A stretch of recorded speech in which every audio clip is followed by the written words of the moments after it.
पवन बाग academy और मैं हूं आपका इंग्लिश दोस्त परमेश्वर सराटे। दोस्तों, आज हम आगे बढ़ने वाले हैं यूनिट 1.3 और ये जो लेसन है उसका नाम है on the wings of courage. On the wings of करेज मतलब धैर्य के पंख पर और धैर्य के पंखों पर, इस तरह का ये लेसन है। पर हमेशा की तरह ही जैसे कि आप जानते हो कि हम लेसन से पहले उसके वार्मिंग अप की ओर पहले बढ़ते हैं और बाद में फिर हम वो लेसन करते हैं। वार्मिंग अप हम कर रहे हैं। अभी इस वार्मिंग अप में पहला जो सवाल है वो है the ranks of officers in Indian army. सबसे पहले तो इंडियन आर्मी जो है, हमारी जो मिलिट्री है, आर्मी है, नेवी है, एयरफोर्स है, ये तीनों विंग्स के अलग अलग पद होते हैं। जैसे हम कहते हैं कि रैंक्स है ना, तो अलग अलग रैंक्स होते हैं उनके अनुभव के आधार पर, वरिष्ठता के आधार पर। और ये सारे रैंक्स जो होते हैं वो आर्मी के लिए अलग होते हैं, नेवी के लिए अलग होते हैं और एयरफोर्स के लिए भी अलग होते हैं। तो ये सारे रैंक्स आखिर में होते क्या है, उनके नाम क्या होते हैं, ये एक्सरसाइज है। तो यहाँ पर हमको चार बॉक्सेस दिए गए हैं। एक बॉक्स में हमको सारे के सारे नाम दिए गए हैं और तीन बाकी के बॉक्स जो है उसमें हमको कहा गया है कि उन जो पदों को या उन पोजीशंस को, हमको उन रैंक्स को हमको तीन भागों में बांटना है: आर्मी, नेवी एंड एयरफोर्स, है ना। इन तीनों क्या कह सकते हैं, इन तीनों विंग्स में उन पदों को, उन पोजीशंस को, उन रैंक्स को हमें बांटना है कि हमको बताना है कि उसमें से आर्मी के कौन कौन से रैंक्स है, नेवी के कौन से हैं और एयरफोर्स के कौन से हैं। शुरुआत करते हैं हम। पहला जो रैंक है जिसका नाम है कमोडर, है ना, नहीं, पहला है कमांडर। ठीक है, पहला है कमांडर। तो कमांडर होता है नेवी में। ठीक है,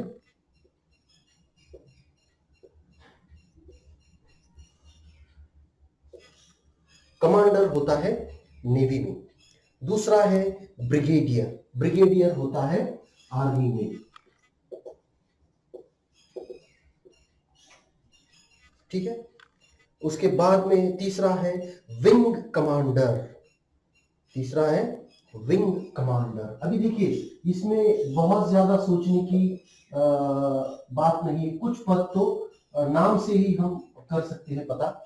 विंग मतलब पंख। अब पंख तो जाहिर बात है कि एयरफोर्स के है ना, विमानों से संबंधित है, तो उसी को विंग कमांडर। फिर बाद में आता है वाइस एडमिरल। ये है नेवी का पद, वाइस एडमिरल। ठीक है, उसके बाद में आता है स्क्वाड्रन लीडर। स्क्वाड्रन लीडर आता है एयरफोर्स में। स्क्वाड्रन लीडर एयरफोर्स में। ठीक है, उसके बाद में आता है मेजर। मेजर आर्मी का पद है, आर्मी की रैंक है। उसके बाद में आता है कर्नल, COLONEL, कर्नल भी। अभी इसको कर्नल कहा जाता है, कोलोनल नहीं कहा जाता है। ये हमको ध्यान में रखना है। इसको हम ऐसा लिख सकते हैं, कर्नल। ठीक है, ये कर्नल होता है। ठीक है, उसके बाद में आता है फील्ड मार्शल। फील्ड मार्शल कहां पर होता है वो हम देख सकते हैं। फील्ड मार्शल होता है आर्मी में।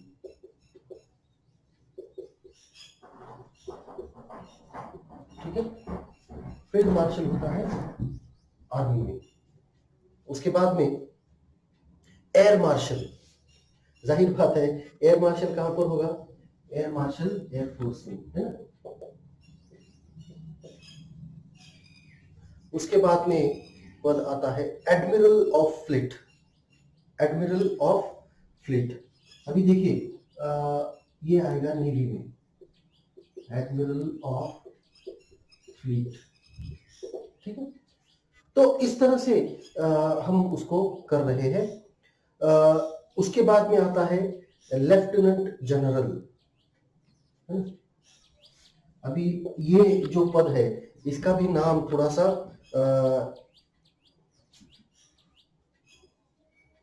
LIEUTENANT,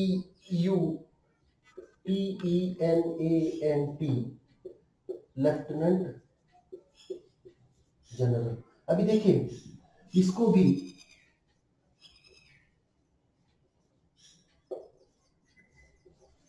लेफ्टिनेंट कहा जाता है, लेफ्टिनेंट नहीं। अभी देखिए अमेरिकन इंग्लिश में इसको लेफ्टिनेंट कहते हैं, पर हम जो ब्रिटिश इंग्लिश यूज होती है उसमें उसको लेफ्टिनेंट कहा जाता है, ठीक है।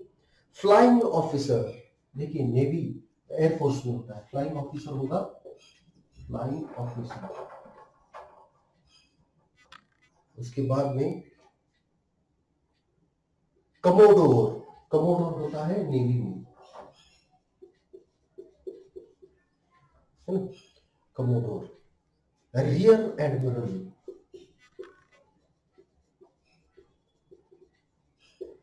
और आखिर में है एयर कमोडोर, ठीक। तो इस तरीके से हमने देखा कि ये जो रैंक्स है किस तरह से मिलिट्री के जो रैंक्स होते हैं वो किस तरह से आर्मी, नेवी और एयरफोर्स के अलग अलग रैंक्स होते हैं, और किस तरह से उनकी हम क्या कह सकते हैं उसकी विभागनी, या फिर उसको हम कहेंगे किस तरह से उसको हम क्लासिफाई कर सकते हैं, ठीक है। तो ये हुआ हमारा क्वेश्चन नंबर 1। इसको मैं इरेज कर देता हूं। दूसरा प्रश्न है होमोफोन और होमोग्राफ्स पर, ठीक है। अब होमोफोन्स क्या होते हैं, होमोग्राफ्स क्या होते हैं, ये भी हमको देखना होगा। होमोफोन्स और होमोग्राफ्स क्या होते हैं ये भी हमको देखना है। अभी होमोफोन्स क्या होते हैं वो पहले मैं आपको बताता हूं। होमोग्राफ्स, होमोग्राफ्स ऐसे शब्द होते हैं जो जिनके स्पेलिंग्स सेम होते हैं, है ना, सेम स्पेलिंग, सेम और different pronunciation.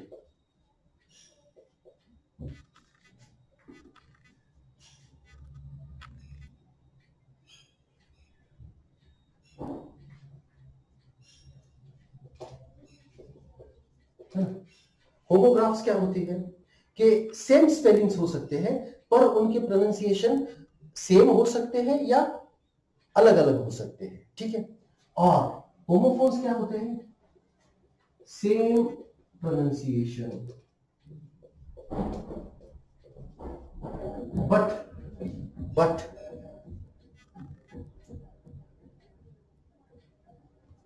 But different spellings, ठीक। तो ये पहले हमको जानना है होमोफोन्स क्या होते हैं। होमोफोन्स ऐसे शब्द होते हैं कि जिनके स्पेलिंग्स अलग होते हैं पर उनके प्रोनाउंसिएशन सेम होते हैं, और होमोग्राफ्स ऐसे शब्द होते हैं जिनके स्पेलिंग तो सेम होते हैं, है ना, जिनके स्पेलिंग सेम होते हैं पर उनके प्रोनाउंसिएशन सेम भी हो सकते हैं, अलग भी हो सकते हैं, डिफरेंट भी हो सकते हैं, ठीक है। तो ये चीज हमने देखी है। अब हम पहले एक्सरसाइज करेंगे होमोफोन्स की, ठीक है। पहला शब्द है वेर,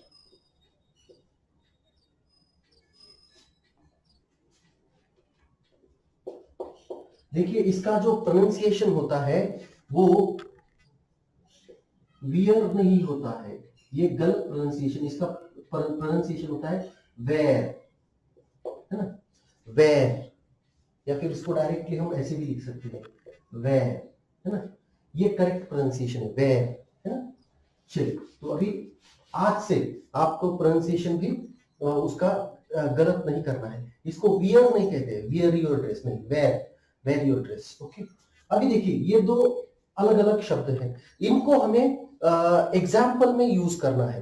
तो इस वेर का मतलब क्या होता है, पहनना, है ना, इसको आप अपने हिसाब से सेंटेंस में यूज कर सकते हो। मैं यहां पर आपको दे रहा हूं कि I will where a new dress for my brothers wedding, है ना, मेरे भाई के शादी में मैं नया ड्रेस पहनूंगा। एंड ये वेयर क्या होता है? वेयर होता है थका देना, है ना? तो इसको हम कहेंगे कि भी don't wear yourself out with heavy practice just before the match. Match के पहले बहुत ज्यादा प्रैक्टिस करके खुद को थका नहीं देना। ठीक है, ठीक है, चलिए आगे बढ़ते हैं। तो ये इसके ऐसे मैं आपको मीनिंग्स और सेंटेंसेस ओरली बताऊंगा, उसके बाद मैं आपको हियर, हियर मतलब यहां, हियर और यहां, है ना, और हियर मतलब सुनना। ठीक है, here I am standing here, I am standing here since morning, I am standing here since morning, मैं यहां पर सवेरे से खड़ा हूं। Hear, please hear me, please hear me, I am not going to go with him. ठीक है, चलिए आगे बढ़ते हैं। नेक्स्ट है देयर,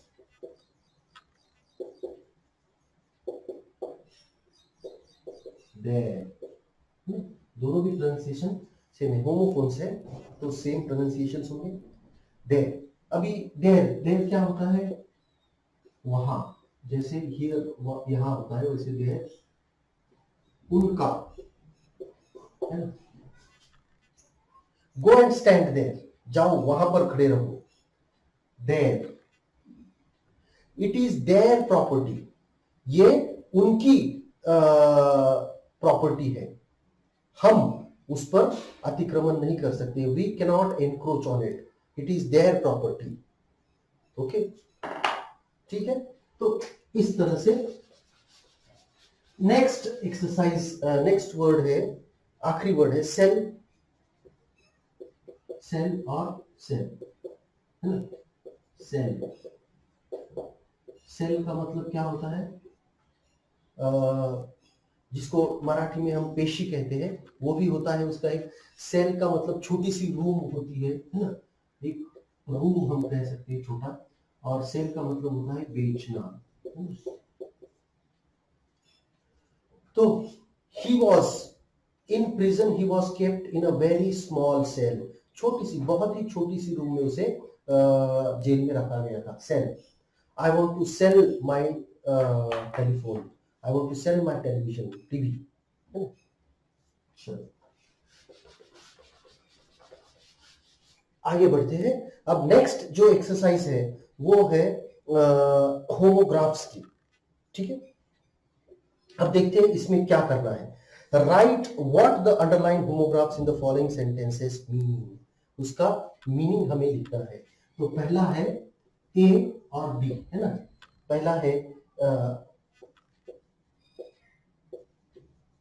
क्योंकि ये होमोग्राफ्स है, इनके स्पेलिंग्स सेम होंगे, इनके प्रोनाउंसिएशंस सेम हो सकते हैं, अलग अलग भी हो सकते हैं, डिफरेंट भी हो सकते हैं। अभी सबसे पहली चीज तो हमको करना है इसका प्रोनाउंसिएशन करेक्ट। बेर, बियर नहीं होता है, इसका प्रोनाउंसिएशन बहुत बार हम गलती से इस तरह कर देते हैं, ये गलत है, ये गलत प्रोनाउंसिएशन है। इसका करेक्ट प्रोनाउंसिएशन, अभी दोनों का भी प्रोनाउंसिएशन सेम ही है, बेर। ठीक है, अब पहला जो शब्द है या पहला जो वाक्य है, अ बेर इज एन ओमनिवोरस एनिमल। बेर का मतलब यहां पर होता है भालू, एनिमल के बारे में बात की गई है तो वो है भालू। तो यहां पर कहा गया है कि भालू एक क्या कह सकते हैं, शाकाहार और मांसाहार करने वाला प्राणी है, तो दोनों भी कर सकता है, मतलब उसको हम कहते हैं जिसको ओमनीवोरस कहते हैं, ये पता नहीं शब्द नहीं है मेरे मुंह पर आ रहा है। ठीक है, तो बेर पहला शब्द है, बेर उसका मतलब है भालू, और she could not bear the injustice, सहन करना और सहना, है ना, कोई चीज। वो अपने ऊपर हुआ अन्याय सहन नहीं कर पाई। She could not bear the injustice, है ना। चलिए आगे बढ़ते हैं, इसको ऐसे ही रखते हैं। अब दूसरा, second, a bat is only bird which is a mammal, his bat broke, है ना। bat, है ना, bat is only a bird, और यहां पर अभी देखिए इसका प्रोनाउंसिएशन है bat, दोनों ही सेम प्रोनाउंसिएशन है। bat का मतलब होता है बर्ड, बर्ड का मतलब होता है चमगादड़, ठीक है। A bat is only animal which is a mammal. A bat is only a bird which is mammal. वो एक में ऐसा पक्षी है जो मैमल है, जो मतलब अंडे नहीं देता, अपने बच्चों को जन्म देता है, ठीक है।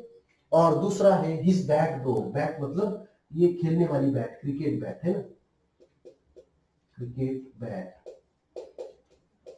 ठीक है। चलिए आगे बढ़ते हैं नेक्स्ट सेंटेंस की तरफ, सेंटेंस नंबर 3, ठीक है। चलिए, ही हैड टू पे अ फाइन, है ना,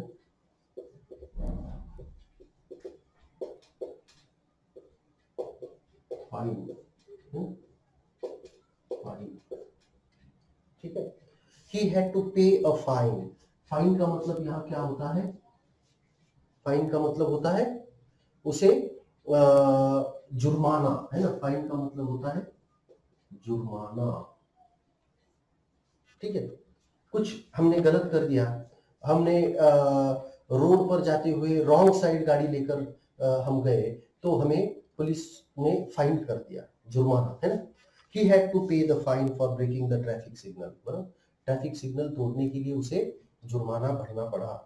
use a fine cloth for bodies babies clothes, fine, fine का मतलब होता है बहुत ही मुलायम, है ना, जैसे मराठी में उसे कहते हैं तलम, मतलब बहुत ही सॉफ्ट, बहुत ही मुलायम कपड़ा हमें बच्चे के कपड़े बनाने के लिए करना चाहिए, है ना, ठीक है। चलिए आगे बढ़ते हैं, नेक्स्ट और आखिरी है, fourth one, we enjoyed a lot at the temple fair, ठीक है। She had a fair complexion, fair या फेयर, है ना, same, fair, fair, we enjoyed at a temple fair, है ना, जत्रा जो होती है ना, जिसे मराठी में हम जत्रा कहते हैं, या फिर उसको हम कहते हैं, हिंदी में उसे कहते हैं मेला, है ना, मेला। We enjoyed at a temple fair, है ना, मंदिर के पास जो मेला लगा था उसमें हमने बहुत मजे किए, टेम्पल फेयर, फेयर का मतलब होता है मेला। और she had a fair complexion, fair का मतलब होता है गोरा या गोरी, है ना, शी हैड, वो बहुत ही गोरी थी, उसकी उसका रंग बहुत ही गोरा था, ऐसा fair complexion. Fair and lovely पर भी अभी वो फेयर एंड लवली का भी चेंज कर दिया उन्होंने नाम, पता है आपको, है ना, क्यों, क्योंकि हम जो भारतीय लोग हैं, भारतीय लोगों में रंग को लेकर एक बहुत ही ज्यादा हमारे दिमाग में एक चीज बैठी हुई है, और वो है कि इंसान जो गोरा होता है वो बहुत अच्छा होता है, गोरा रंग बहुत अच्छा होता है।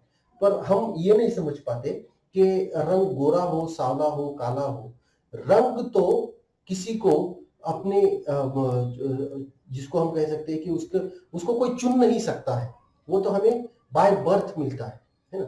ऐसी कोई भी चीज जो हमारे हमारे जन्म से हमें मिलती है उसको हम चुन नहीं सकते हैं। तो इसीलिए हमें यह समझना चाहिए कि आदमी, इंसान, औरत या कोई भी इंसान हो, वो अपने रंग से महान नहीं होता है ना। आज भी देखो दुनिया में फ्लॉइड मेवेदर, फ्लॉइड मेवेदर का नाम सुना है आपने, फ्लॉयड मेवेदर, इसका नाम आपने सुना है फ्लॉयड मेवेदर का? फ्लॉयड मेवेदर एक ऐसा निग्रो है ना, जो अफ्रीकन जो लोग अमेरिका में बसे हैं उनको निग्रो कहा जाता है, वो काले जो लोग होते हैं बेचारे, तो उनको उनके ऐसे ही एक आदमी को जो गोरे पुलिस वाले थे, उन्होंने जो पूरा पुलिस वाला था एक, उसने क्या किया था, उसको मार दिया था मतलब उसके गर्दन पे उसने अपना घुटना रख दिया और ऐसा दबाया जोर से कि वो चिल्ला रहा था कि भाई मैं सांस नहीं ले पा रहा हूँ, और ऐसे में वो मर गया। उसके बाद में अमेरिका में बहुत ज्यादा दंगे हुए, बहुत ज्यादा हानि उसकी हुई, और देखिए उसके चुनाव में भी ये मुद्दा उठा था जो बाइडेन के और डोनाल्ड ट्रंप के, कि जो जो बाइडेन ने कहा था कि हम सभी को अमेरिकी मानते हैं, काला गोरा कोई भी हो, है ना। तो इस तरह से ये जो रंग का भूत है, ये सभी इंसानों के दिमाग पर चढ़ा हुआ है। गोरे लोग ऐसा मानते हैं, जो गोरे, अभी हम जो भारत में रहने वाले लोग हैं, हम असल में हमको ब्राउन कहा जाता है ना, या फिर हमको कलर्ड भी कहा जाता है, रंगीन लोग हैं क्या हम, पता नहीं क्या, पर ऐसा कहा जाता है ना, हमको ब्राउन कहा जाता है। और हम वैसे है भी, इतने गोरे भी नहीं है जैसे यूरोपियन या अमेरिकन या ऑस्ट्रेलियन होते हैं, है ना। तो वो जो उनका उनका जो रंग होता है गोरा, कुछ लोगों की ऐसी सोच है वहां पर कि ये जो गोरा होना है, ये हमें बाकी लोगों से श्रेष्ठ बनाता है, ठीक है, पर ऐसा जरूरी नहीं है। काले लोगों का भी ऐसा सोचना है कि भाई हम श्रेष्ठ है क्योंकि हमें बहुत ज्यादा रंग का वरदान मिला है, हमारा रंग ऐसा है कि कभी उड़ नहीं सकता, वगैरह वगैरह सोच है, पर ऐसा कुछ भी नहीं होता है। आखिर में इंसान जो है सिर्फ उसकी रहने की जगह की वजह से और आपके परिसर का जो तापमान होता है ना, जैसे जैसे आप इक्वेटर के पास पास जाओगे तो आपको पता चलेगा कि वहां पर ज्यादा सूर्य प्रकाश होता है, बहुत ज्यादा गर्मी होती है, और उसकी वजह से लोग काले होते हैं। ये एक साइंटिफिक फैक्ट, कुछ भी हो, साइंटिफिक फैक्ट अलग है, पर लोग उसको भी अपने दिमाग से सोच करके उसको भी उन्होंने बहुत ज्यादा बदल दिया है। तो ये रंग का जुनून होता है ना, तो बात कहीं की कहीं चली गई। तो मेरा कहने का मतलब ये था कि जो काला या गोरा, ये जो रंग होते हैं, ये सिर्फ रंग होते हैं। और ये रंग क्यों होते हैं? तो काला रंग जिसका होता है उसके शरीर में मेलानिन की बहुत आयात में मात्रा पाई जाती है, और जिनमें मेलानिन की कमी होती है उनकी रंग, है ना। अभी काले रंग के जैसे काला रंग लोगों को, हमें हमारे दिमाग में ऐसा बिठा दिया गया है बचपन से कि काला रंग अच्छा नहीं होता है। पर अगर वैसे देखा जाए तो हमारे जो भगवान है, राम है या फिर कृष्ण भगवान है, दोनों भी तो सावले हैं, काले हैं, ठीक है ना। मतलब दिखाई दिखाई देना एक अलग बात है और होना एक अलग बात है, ठीक है। तो रंग से किसी का चरित्र आप नहीं परख सकते। रंग ये सिर्फ एक ऊपरी चीज होती है, अंदर से, भीतर से इंसान कैसा है, सही में उसकी पहचान उसी से होनी होती है और होनी भी चाहिए, ठीक है। तो चलिए, हमने बहुत ज्यादा वक्त ले लिया, ठीक है, कोई बात नहीं है।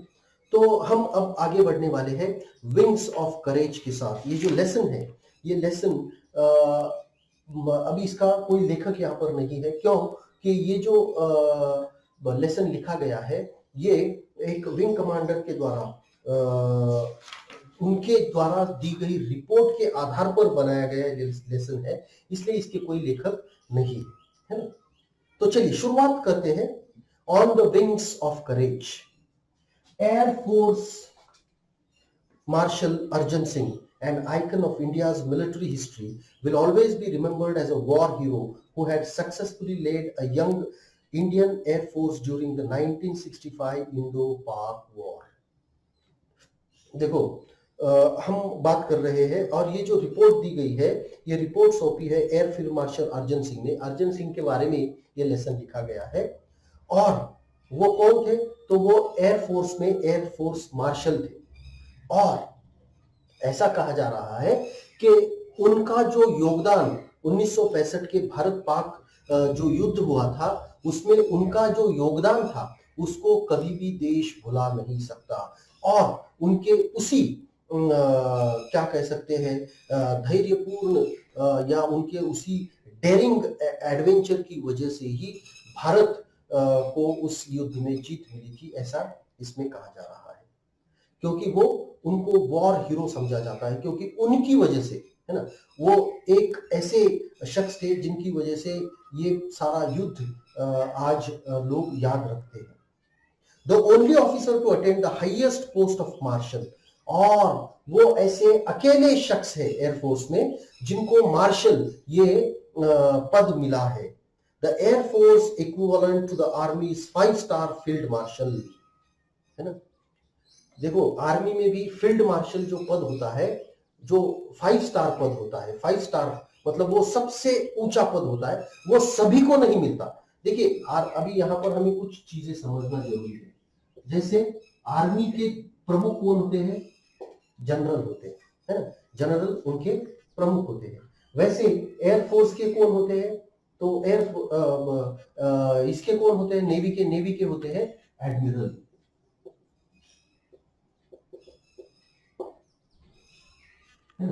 और एयरफोर्स के कौन होते हैं? एयरफोर्स के एयरफोर्स चीफ होते हैं। पर अभी देखिए यहां पर जनरल आर्मी के हैं प्रमुख, पर उनके भी ऊपर सिर्फ ये पदवी दी जाती है कुछ खास लोगों को, जिसको हम कहते हैं फील्ड मार्शल।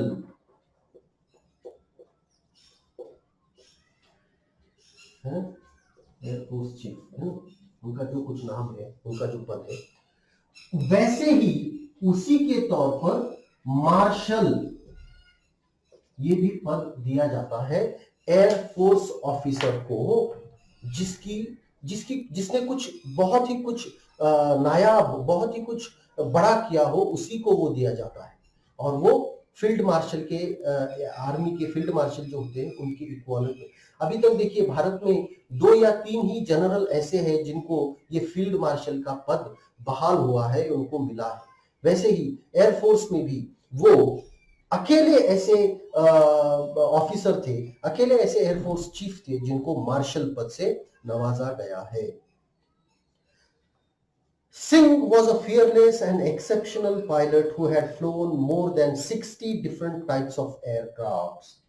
और उनकी जो अचीवमेंट है उसको हम इस चीज से जान सकते हैं कि उन्होंने एयरफोर्स में रहते 60 अलग अलग तरीके के विमान उन्होंने उड़ाए हैं।